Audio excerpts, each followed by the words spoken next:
Hello everyone, we are back with yet another video, and just for the sake of it I would like to name this segment as Zest with Zina. What we are going to do here is I am going to ask certain personal questions, and these are all a little controversial maybe, and everybody has to give their opinion. So let's start with the first question. So the first question is, should parents be friends or strict guardians? I think they should be in between. Sometimes they should be strict, sometimes they should be friendly. When it is needed, they should be strict. Say, no, I'm not going to explain right now, but I think in between. Yes. I think parents should not be too friendly with their kids, and that is why in our generation maybe we had great amount of respect for our parents, because there was a line of control or line of demarcation and we couldn't cross that. But these days I find even the toddlers, they just behave too friendly with their parents and take advantage of them. Yes, you? I also agree, the correct balance between strict and friendly is what parents should be. But I think then that is a tough thing to actually maintain, but then obviously that is the need, because if you are too strict, the child will land up in trouble, but you will have no idea about what is going on in their life, and that will be a bigger problem. Okay, so the next is it essential that your life partner should be good looking? As shallow as it sounds, let's have the opinion of people and the honest opinion, not politically correct answer. I think regarding good looks, just during or at the time of marriage, it is important, because people tend to comment, oh look at the groom, he looks so horrible, oh look at the bride, she is not up to mark. But after a certain time, only the characteristics of their true behavior, their nature, their helpfulness and all that counts. So everyone forgets about the looks and all. So just at the time of marriage, I think people talk about the looks. Yes, you. I feel the definition of good looks differs for individuals. I'm not talking about society, I'm talking about individuals. Like there are certain aspects even in physical looks that one prefers and the other might not. You know, for some people maybe height is important, for some people weight is important, for some people having hair is an essential thing. You know, so it depends on the individual.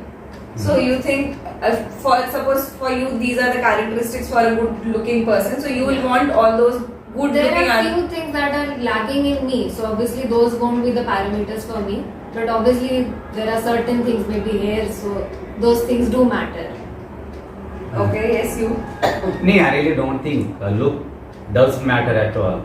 It all depends what sort of rapport you are having with the person, what sort of behavior he or she is having.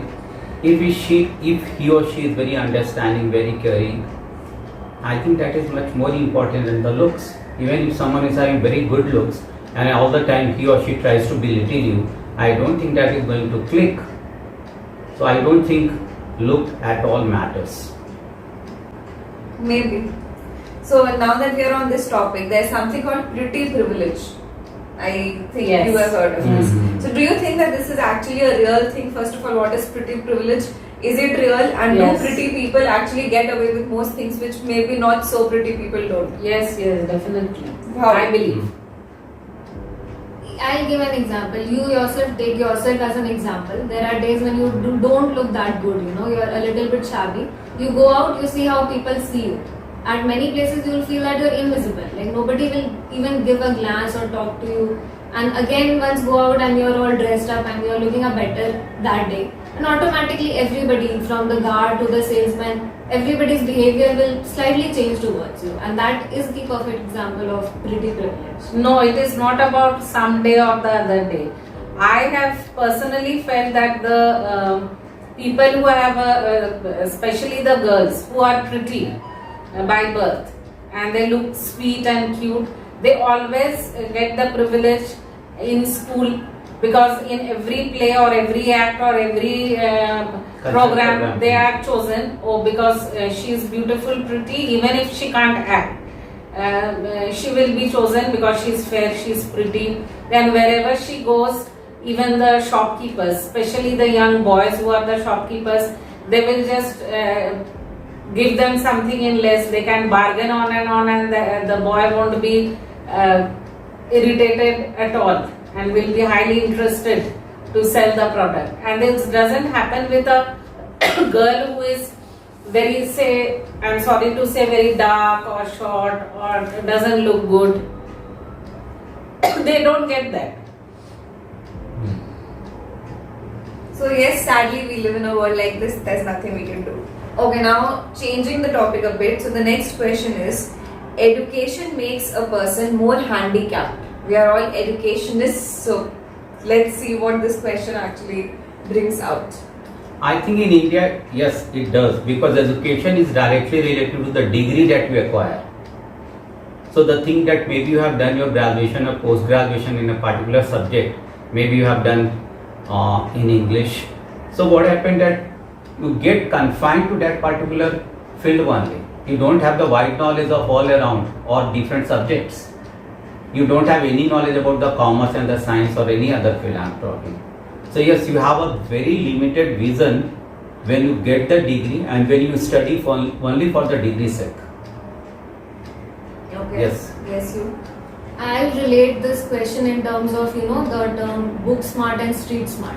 I feel no matter what you say in real life, anybody who's street smart will always succeed further than someone who's book smart, Because how far can being book smart can take, When you go for an interview, you might have 5 degrees, they'll ask you 3 basic questions and you don't know how to apply any knowledge that you have studied about, they won't hire you. Whereas there's someone who has 5 years of experience, not education, but experience of actually having done that work. They have been through places, they have a network of people, they have spoken to people, they know how to do the work. So I believe being street smart is actually more important, than just pen and paper and degrees in today's present world. Okay. Yeah, but good. Well, actually, I'll answer from a very different perspective.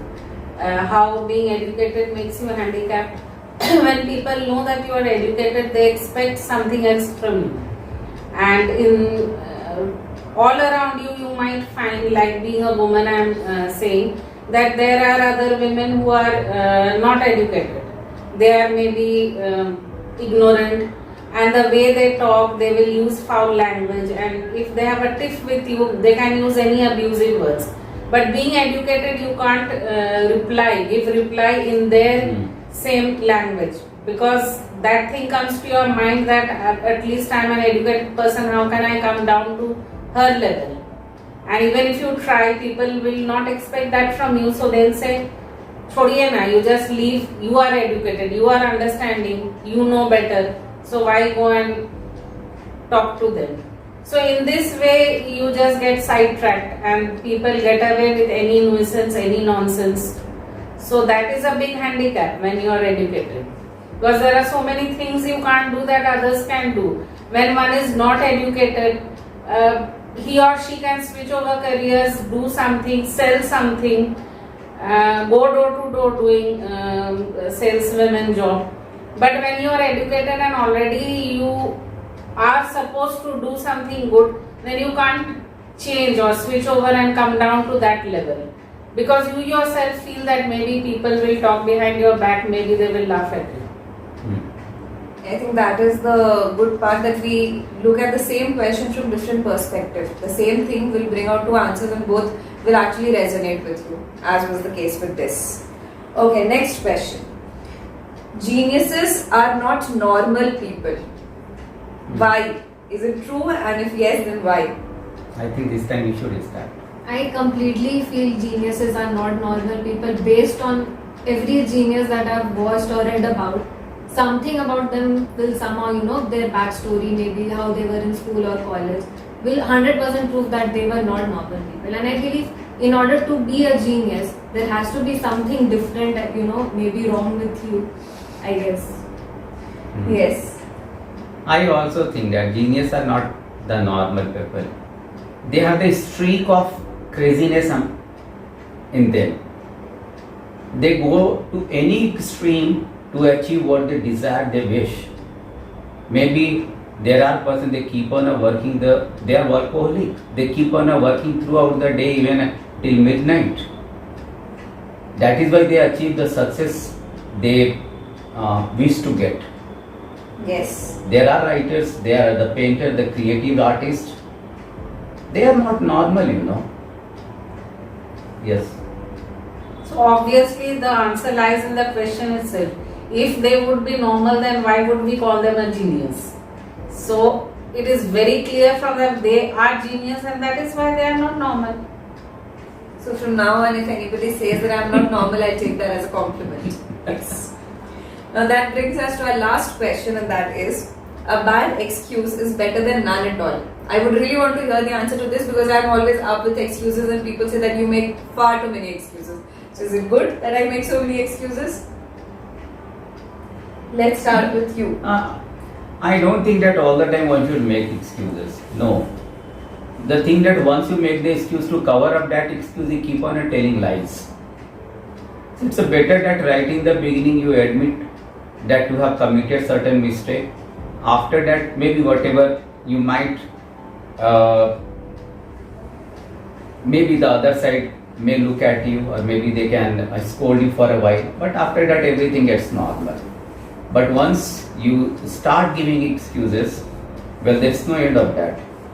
So I personally think that no, one should not make excuses. Yes. I strongly believe that no excuse is good enough to cover up a mistake. So good or bad excuses should never be given. If you have failed in doing something, or if you have not been able to come up or turn up in time, you just accept your mistake and go ahead. Don't give any lame excuse. Okay, yes, you. I'll take a different turn to this question.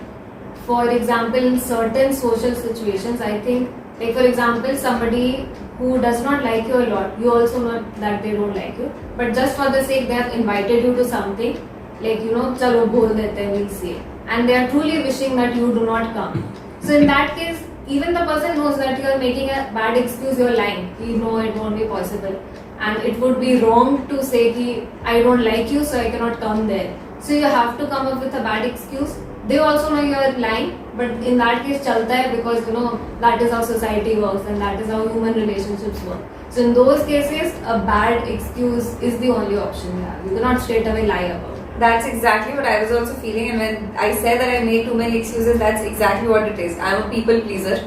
So obviously there are so many social situations. We are not going to the extremes of you lying about something, failing to do a work. Yeah. No, not things like that. Very simple social situations where you have to come up with an excuse, because you cannot just say, I did not feel like coming and seeing your face, so I just have to come up with an excuse of saying, it was raining outside, I just could not come, my scooty was not starting, and things like that.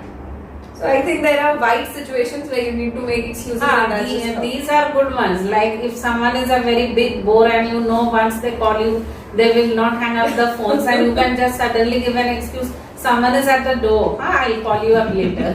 See how they also change their answer. So that's exactly, we all make excuses, and those are the part of life. Yeah, actually, we were talking from a very different angle.